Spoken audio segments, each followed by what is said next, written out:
Oke, kita langsung aja ya bahas topik yang seru banget hari ini. Kita mau gali lebih dalam nih soal strategi lautan biru versus lautan merah, khususnya buat dunia startup.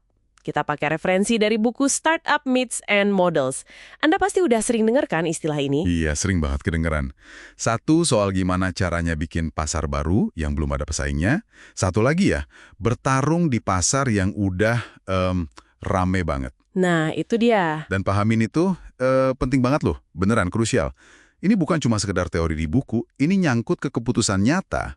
Kapan sih waktu yang pas buat Anda masuk pasar? Terus gimana cara bersaingnya? Bahkan gimana investor ngelihat potensi bisnis Anda? Oke. Jadi ya, misi kita sekarang, kita bongkar bareng-bareng. Apa sih artinya konsep-konsep ini buat perjalanan startup Anda nanti? Sip, menarik nih. Kita bedah ya. Jadi, apa sih sebenarnya bedanya lautan biru sama lautan merah ini? Bisa dijelasin lebih simpel nggak? Oke, jadi kalau dari sumber kita ya, lautan biru itu ibaratnya perairan yang masih luas, masih tenang gitu. Belum ada pemimpin pasar yang jelas, pesaingnya juga baru sedikit, atau malah belum ada sama sekali. Jadi kesempatannya masih kebuka lebar buat Anda, buat bikin aturan main sendiri. Ah, oke. Berarti lautan merah itu ya kebalikannya. Yang udah penuh sesak mungkin ganas gitu persaingannya. Tepat sekali. Lautan merah itu udah penuh banget, kompetisinya sengit, isinya udah banyak hiu besar, gitu istilahnya. Makanya disebut merah, karena ibaratnya udah banyak pertumpahan darah lah. Semua pada rebutan kue pasar yang sama. Ini biasanya di pasar yang udah matang atau kompetitif banget. Kebayang. Nah, ini kan jadi makin menarik kalau kita sambungin sama siklus hidup pasar startup ya. Buku itu kan juga nyinggung soal tahapan pasar. Ada yang baru lahir atau nascent, terus tumbuh atau growing, sampai jadi super panas, super hot, terus mateng, maturing, dan akhirnya dewasa, mature. Gimana tuh hubungannya? Wah, itu nyambung banget. Jadi, peluang lautan biru itu paling sering nongolnya di tahap-tahap awal, di fase nascent sama growing. Di situ kan aturan mainnya belum jelas banget, pesaing juga belum banyak. Jadi, lebih gampang buat kita definisiin pasar. Oke, jadi lebih fleksibel ya? Betul. Tapi begitu pasar mulai masuk fase super hot, terus maturing sampai mature, wah itu persaingannya langsung naik drastis. Biaya buat masuk juga jadi mahal banget. Lautannya jadi makin, yaitu tadi makin merah. Jadi ada semacam sweet spot gitu ya buat masuk. Kayak cerita Goldilocks itu, nggak kecepatan tapi juga nggak telat. Kapan tuh kira-kira waktu idealnya?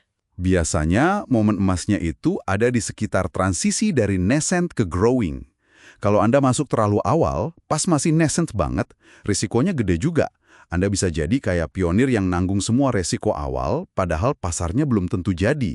Iya juga ya. Nah, sebaliknya kalau masuknya telat, pas pasar udah maturing atau mature, wah, Anda butuh modal yang gede banget buat bisa ikut perang di lautan merah yang udah rame itu. Ada contoh kasusnya nggak biar lebih kebayang? Ada. Contoh bagus itu pasar mobile gaming. Coba lihat antara tahun 2008 sampai 2016. Awalnya kan biru banget tuh, relatif murah buat pemain baru masuk. Tapi lama-lama, wih, jadi merah banget.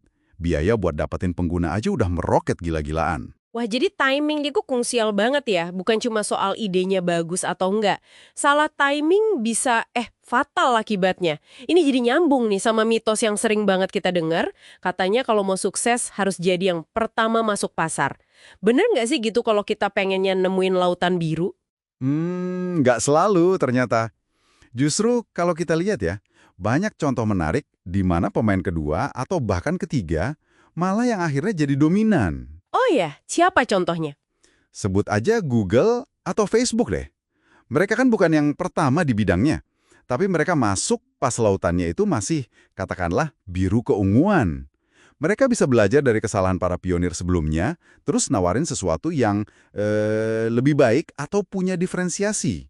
Ada istilahnya tuh melakukan X dengan cara berbeda. Oke. Memang sih, jadi yang pertama itu ada untungnya juga, nggak dipungkiri. Contohnya, Oracle dulu dengan database SQL komersial. Tapi ya itu, seringnya malah yang pertama itu yang babat alas, buka jalan buat pemain berikutnya yang mungkin lebih cerdik atau punya sumber daya lebih baik. Oke, jadi nggak saklek harus jadi yang pertama ya. Nah, terus gimana dong cara praktisnya? Gimana caranya kita bisa nemuin atau mungkin malah menciptakan lautan biru kita sendiri? Apalagi kalau kita bukan pioner. Nah, ini nyambung lagi nih sama mitos lain. Startup itu harus langsung mikir gede, harus jadi unicorn. Padahal seringkali strateginya justru kebalikannya loh. Kebalikannya gimana tuh? Kuncinya seringkali ada di sini. Fokus dulu ke pasar yang kecil. Pasar yang Anda rasa bisa kuasai, bisa dominasi, dan Anda yakin pasar ini punya potensi buat tumbuh besar ke depannya. Meskipun mungkin saat ini orang lain ngelihatnya sebelah mata atau ngeremehin pasar itu, Contohnya ada nggak yang mulai dari kecil gitu? banyak. Coba ingat Yahoo dulu deh. Awalnya kan cuma direktori web sederhana banget, pas internet baru mulai rame. Atau Gnep, mereka fokus ke API media sosial pasarnya masih seuprit banget. Atau Life360, bikin aplikasi buat tracking keluarga pas smartphone belum seheboh sekarang. Mereka ini nggak langsung nyerang pasar raksasa. Mereka bikin kolam biru kecil mereka sendiri di ceruk yang belum banyak dilirik orang.